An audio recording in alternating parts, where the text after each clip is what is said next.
Yeah. Pop in, burning like this, ain't checking my wrist. Third is my shift. Rolling all night like flex. We look at the clips, these credits are lit. Stacking miles, I'm far away from home. I got what I wish for. Taking that risk, I'm checking my list. Marathon man, it's run legit. Can't let it slip when it. Mahadev હર. તો મિત્રો આપણે પહોંચી ગયા કેદારેશ્વર મહાદેવ. જો આજ રવિવાર છે પણ બહુ ભીડ નથી. આ મંદિરની સામે પાર્કિંગ છે, જો સરસ મજાનું પાર્કિંગ છે, જબરું. અને આ બધી જ દુકાનો હોય છે, પણ ક્યારે જ્યારે શ્રાવણ મહિનો હોય ત્યારે સામે મંદિરનું બોર્ડ છે. અને તમે અંદરથી પણ બારડોલીની અંદરથી પણ આવી શકો છો. અને ધુલિયા ચોકડીથી વ્યારા જાઓ ને ત્યારે સેજ અગાડી હાલો ને એટલે સીધું જ આ મંદિરનું એડ્રેસ આવી જશે. તમે લોકેશનમાં નાખી દેશો ને કેદારેશ્વર મહાદેવ એટલે જો આ શેરડીના રસની દુકાન છે. અને આ રોડ જે આ ફોર વ્હીલ આવી એ મેન રોડે છે આવી. જો કોઈ પણ આવે ને એટલે ધુલિયા ચોકડીથી જે વ્યારા સોનગઢ બાજુ જાય એ રોડેથી હવે એ મુખ્ય રોડ છે. આખું મંદિર આ છે, જો અમે મુખ્ય ગેટ છે. અને આ મંદિર છે ને એ ખૂબ જ ઐતિહાસિક છે, ભવ્ય છે, એનો ઇતિહાસ અનોખો છે. એ હું તમને વિડીયોમાં બતાવીશ, જોડાયેલા રહેજો. હવે આપણે દર્શન કરવા જઈશું.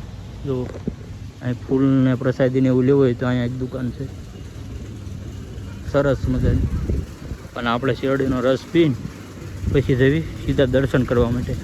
અને હું તમને ઇતિહાસ કહીશ, વિડીયોમાં જોડાયેલા રહેજો.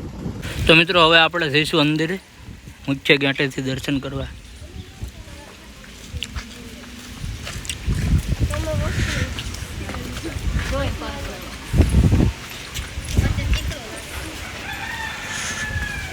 બધા ચંપલ ઉતારી દઈશું.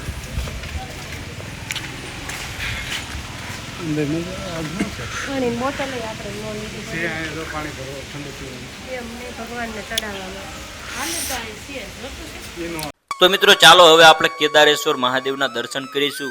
અને આ મંદિર વિશે હું તમને થોડી ઘણી માહિતી આપું. આ કેદારેશ્વર મહાદેવનું મંદિર છે એ બારડોલી નજીક ખલી ગામે મીંઢોળા નદીના કિનારે આવેલું છે. આ મંદિર અતિ પ્રાચીન અને ખૂબ જ મહત્વનું સ્થાન ધરાવે છે. આ મંદિરનો ઇતિહાસ આશરે 700 વર્ષ જૂનો માનવામાં આવે છે. અહીંયાનું જે શિવલિંગ છે એ સ્વયંભૂ પ્રગટ થયેલું છે. અને ખાસ વાત તો એ છે કે અહીંયાનું જે શિવલિંગ છે એ કેદારનાથ મહાદેવના શિવલિંગ જેવો જ આકાર ધરાવે છે.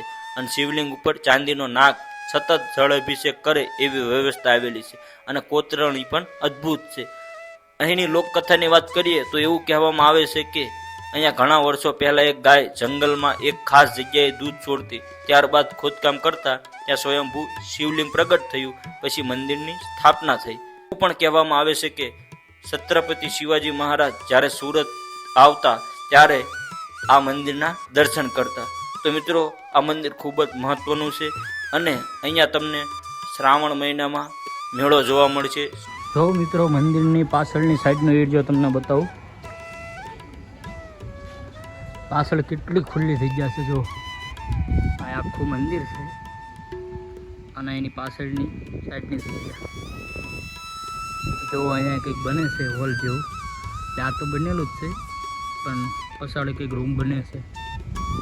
અને આ છે તમારે બેસવું હોય તો.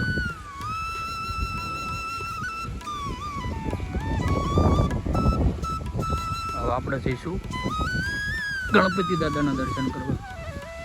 જો આ મંદિરની આગળની સાઈડ પણ સરસ મજાની જગ્યા છે. જો આ હોલ છે ને કંઈક બેઠકની જગ્યા છે ને સામે બધા બેસતા હોય છે, યજ્ઞ થતો હોય છે. અને અહીંયા છે આપણે સરસ મજાની પ્રતિમા છે ગણપતિ દાદાની.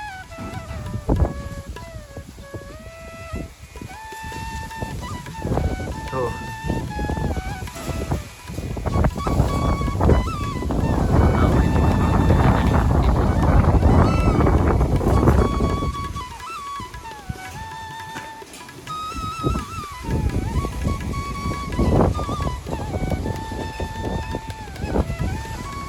આગળની સાઈડનો વિડીયો જો અહીંથી આખું મંદિર દેખાય.